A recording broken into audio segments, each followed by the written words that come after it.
안녕하십니까 여러분, 만나 뵙게 돼서 반갑습니다. 오늘의 강의가 여러분에게 조금이나마 도움이 된다면 저도 굉장한 만족을 하겠습니다. 오늘의 주제는 모든 인연은 소중하다입니다. 강의를 진행해 보도록 하겠습니다.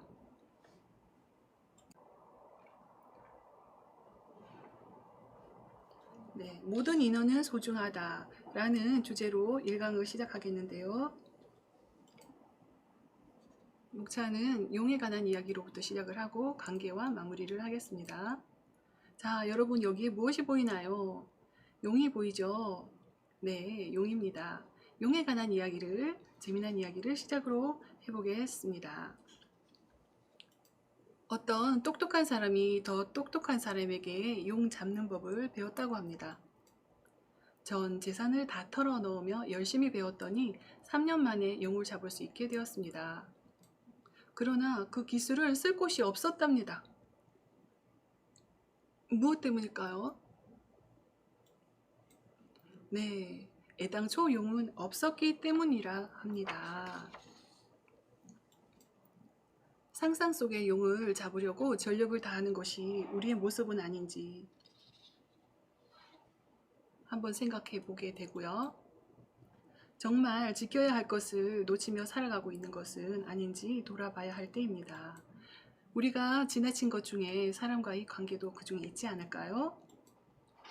똑똑한 것만 사람들이 추구를 하는 경향이 있지요.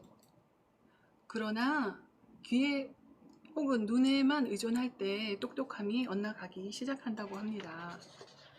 진짜 소중한 것은 눈으로 보고 귀로 들을 수 없기 때문입니다.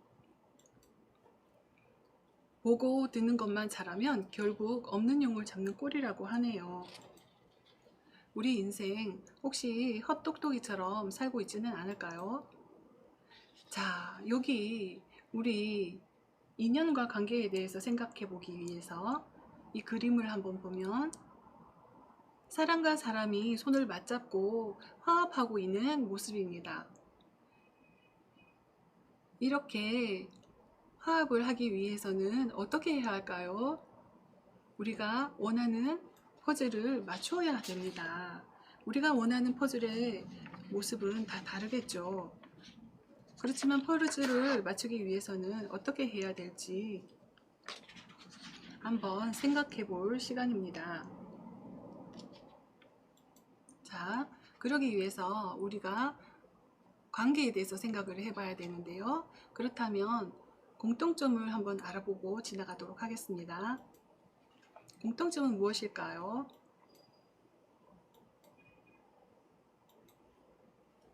네, 무엇일까요?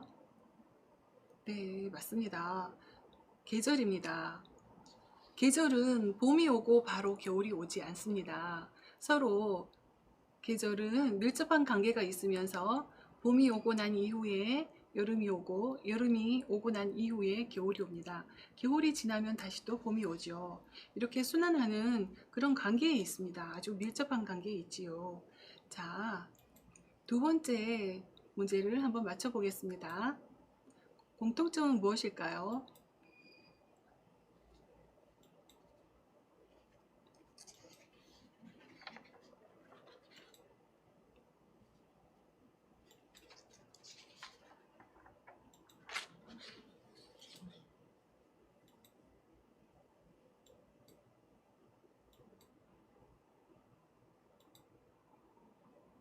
네, 공통점은요, 무엇일까요, 여러분? 네, 사람입니다.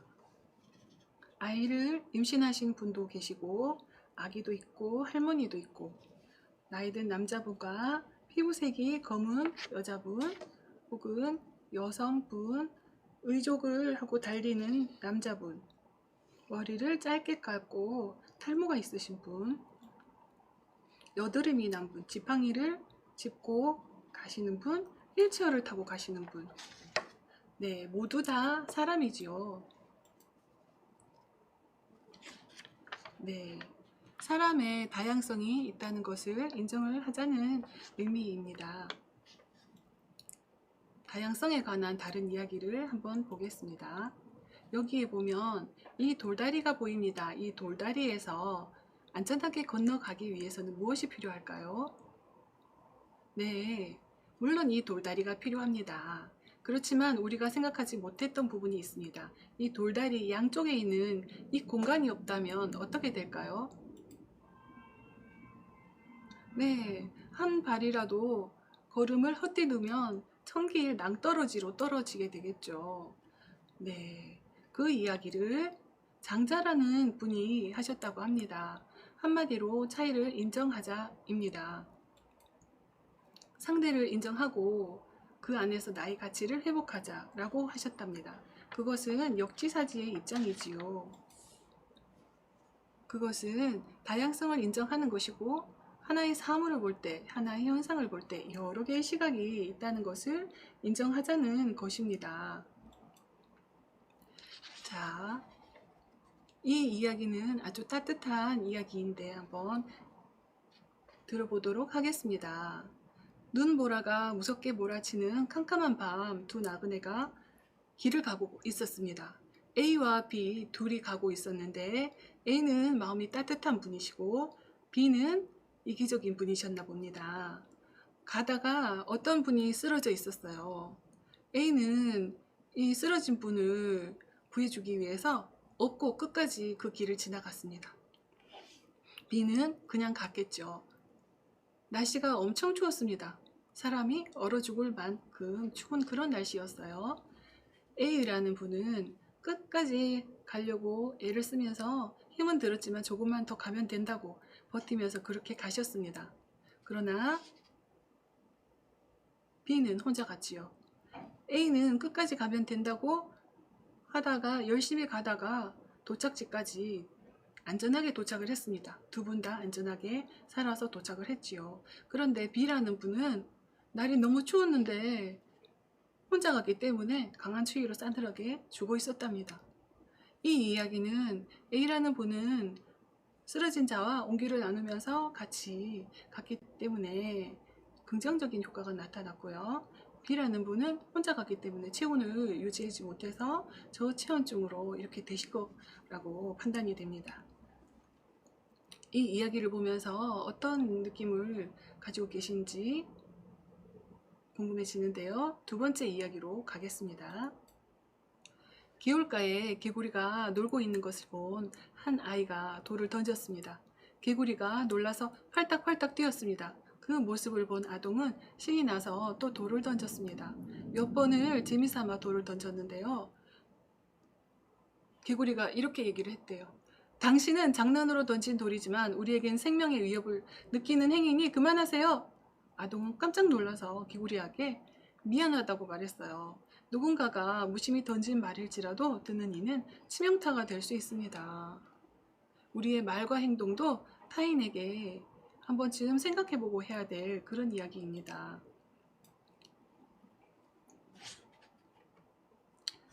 자,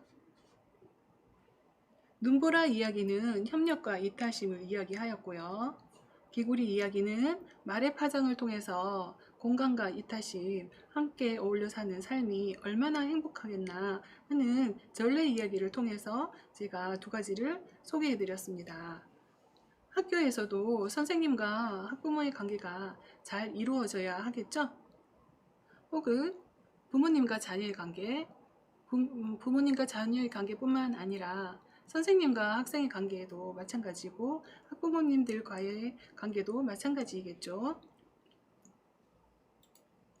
여러분들은 장애인 자녀에게 도움이 되는 어떤 이야기를 들려주실 건가요? 한번 생각해 보시는 시간이 되겠습니다. 자, 다음은 헬런 켈러 이야기인데요. 헬런 켈러가 축복의 기도를 하였다고 합니다. 하나님, 세상 사람들에게 하루만 눈이 보이지 않게 되는 축복을. 헬런 켈러는 이야기를 하자면 스토리가 이야기할 게 아주 많습니다. 헬런 켈러는 시각장애와 청각장애를 가지고 어느 장애까지 있었습니다. 그렇지만 본인의 그 힘듦에 빠져 있지 않고 지식인으로서 인권운동과 노동운동에 기여를 했다고 합니다. 태어나자마자 장애를 가지고 태어난 것은 아니었고 태어난 이후에 19개월 되던 해에 시각과 청각을 잃었다고 합니다. 그래서 장애를 가지게 되었는데요. 어머니께서 설리반을 교육시키기 위해서 여러 곳을 수소문해서 선생님을 알아보셨는데 그분이 모셔온 분이 설리반 선생님이셨습니다. 그 설리반 선생님이 사실은 굉장히 훌륭하신 분이셨고요. 헬런 켈러가 어렸을 때 행동이 과격해서 설리반 선생님께서 이빨이 2개나 부러졌던 때가 있었다고 합니다. 그 보통 선생님들 같으면 너무 힘들으셨겠죠. 그런데도 설리반 선생님은 그 힘듦을 참아내면서 헬런 켈러를 열심히 교육을 시켜주셨다고 합니다. 제가 어떤 유치원에 가서 강의를 했는데 유치원 원장님께서 이 얘기를 꼭 전해달라고, 헬런 켈러 물론 훌륭하지만 설리반 선생님께서 더 훌륭하신 분이라고 얘기를 하셨어요. 왜냐하면 1, 2년도 아니고 20년 이상을, 몇십 년 동안을 교육을 시키고 포기하지 않고 헬런 켈러를 지지해주고 격려해주고 항상 그림자같이 그렇게 배후에서 계셨다면서 꼭 전해달라고 이야기를 하셨어요. 네, 이 이야기를 들으니까 제가 와, 정말 선생님께서 훌륭하신 분이구나. 설리반 선생님의 훌륭함을 말로 다 할 수 없습니다. 설리반 선생님이 얼마나 훌륭하신지 아까 전에 수업을 통해서 알아봤습니다. 헬렌 켈러는요, 시각장애와 청각장애를 19개월 되던 때부터 가지게 되어서 심한 병을 앓고 난 이후에 이렇게 되었다고 합니다. 태어날 때부터 그 몸이 안 좋아서 장애를 가지고 있었던 것은 아닙니다. 그런데 부모님의 훌륭한 양력으로 설리번 선생님과 함께 헬런 켈러가 할 수 있었고, 설리번은 훌륭하였던 점이 또한 그녀의 손바닥에 수화로 알파벳을 적어서 그녀가 소통을 할 수 있도록 도와주었고, 후드에 손가락을 대어서 수화 뿐만 아니라 헬런 켈러가 진동을 듣도록 함으로써 말하는 법을 배웠다고 합니다. 역시 대단하네요. 그리고 전 세계 장애인 복지 사업에 큰 공헌을 하였다고 합니다. 헬런 켈러가. 설리반 선생님께서는요, 이런 훌륭한 얘기를 하셨다고 합니다. 시작하고 실패하는 것을 계속하여라. 실패할 때마다 무언가 성취할 것이다. 네가 원하는 것은 성취하지 못할지라도 무엇인가 가치 있는 일을 얻게 되리라. 이렇게 이야기를 하셨답니다. 또 윈스턴 처칠께서는 이 시대의 가장 위대한 여성이라고 하였습니다. 이렇게 훌륭한 삶을 살 수 있었던 것은 정말 대단한 일입니다. 그리고 어렸을 때 헬런 켈러가 단어를 알기 시작했을 때 그 단어 수가 늘어나면서 그 헬런 켈러의 얼굴 표정도 갈수록 풍부해졌다고 합니다. 설리반 선생님의 훌륭함을 우리는 그 분의 헌신과 사랑을 바탕으로 도전 정신과 실험을 두려워하지 않는 의지를 또한 배워야 합니다. 설리반 선생님은 매우 훌륭하셨다는 것을 알고 있지만, 그렇지만 혼자만의 노력으로 모든 것이 다 이루어지지는 않았을 겁니다. 그렇다면 어떤 것이 필요했을까요? 세 박자가 맞았습니다. 세 박자라는 것은 헬런 켈러와 설리반 선생님 그리고 부모님의 세 박자가 맞았습니다. 그렇다면 학교에서는 어떤 것일까요? 학교에서는 선생님, 학부모님, 학생, 자녀라고도 하죠. 세 박자가 다 관계를 잘 맺었기 때문에 이렇게 결과가 좋아졌다는 것입니다. 그리고 학부모님들 간의 연대도 매우 중요합니다. 학부모님들 간의 관계를 말씀드리는 거죠.